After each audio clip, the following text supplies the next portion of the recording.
Just as we had with respect, there is a chemical response to this. When I am treated with disrespect, what it does is it actually triggers what we call the fight or flight circuit. And the fight or flight circuit was intended to keep us safe from existential threats like saber-toothed tigers and marauding tribes and woolly mammoths who were stampeding, whatever it was. But that same mechanism activates in the presence of workplace disrespect. And here's what happens. Cortisol and adrenaline, they persist because my brain's wired to keep me safe, they actually persist longer in the brain than do the good stuff, the good chemicals. In fact, a single severe incident of disrespect. By the way, how many of you have ever gone home and had trouble falling asleep at night because of something that happened at work? Right? We try to take it to bed with us, and our brains are still mulling it over and over. A single incident of disrespect in the chemical response of cortisol and adrenaline, that may actually persist for up to 3.5 hours in my body, okay? So it takes a person like you or me literally out of our productive mode for about a half a day. But wait, there's more. If you order by noon, but then think about this too. Think about this. Even after that initial incident happens, you hear their voice coming around a corner, and what does your brain immediately do? Warning, warning, danger, Will Robinson, right? Or even if somebody says something that triggers that experience, and it releases that same chemical cocktail again. And so that one incident, if left unaddressed, it may cause days worth of lack of productivity from us. That's how damaging disrespect can actually be. And so we look at this, what are the consequences? Well, first of all, we stop really caring about the company that we work for. Work for us becomes purely transactional. Am I here to make a difference? No, I'm here to get my paycheck. How many of you know people like that? They're just here to get a paycheck, right? But if we don't focus on treating each other with respect, that's likely what happens. Another thing is we are much more prone to stress-related illnesses. So think about this. Stress, which especially stress caused by my feeling unsafe in the environment that I'm around by other people, that cortisol response, it actually does a couple nasty things when it becomes a day-to-day occurrence. See, in the old days of saber-toothed tigers, stressful situations didn't happen all that frequently. Maybe once or every other week or something, we were challenged by a saber-toothed tiger. But the situation was over in 5 minutes, right? You either had lunch or you were lunch, one of the two. That was it. That was it.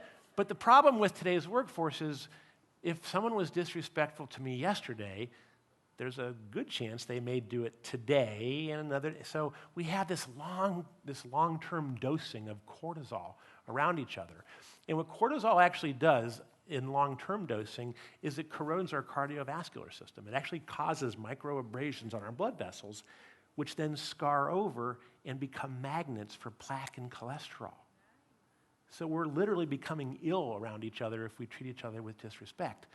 But there's an even more what I think is an even more dangerous byproduct. Long-term exposure to cortisol actually makes us stupid. It actually weakens the connections, the synaptic connections between the neurons in my brain, and if happening long enough, it can actually kill brain cells. Yeah, that's even better. So we get physically compromised and stupid at the same time. Isn't that great? Let me ask, best show of hands, how many people in here have ever left a place of employment because of the way you were being treated? Okay? Look around this room. It's not an uncommon thing. And I'm going to imagine that hopefully when you got to a better place, sometimes it takes a few weeks, sometimes it can take a few months, but your old self gradually comes back online. But it took getting out of that toxic environment first. Disrespect is toxic to our brains and literally kills us and makes us impaired up here. That's how dangerous it is. Another thing is that we're much more prone to make mistakes and absenteeism, people calling in sick. Why do you think people are more likely to call in sick in a disrespectful organization? How many of you, now, Stephanie said this morning she woke up, I kind of had a cold, but you still showed up today, right? How many of you have woken up and had those mornings where you weren't feeling great, but you weren't all that sick? And so you had to make a decision, right?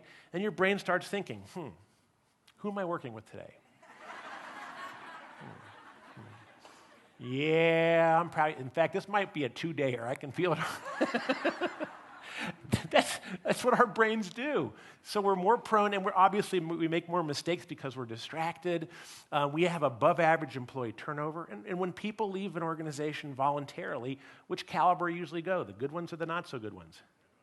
How come the good ones leave? Because they can. Think about it. If I had a good resume and I knew it, why in the world would I want to stick around someplace where I wasn't being treated very well, right?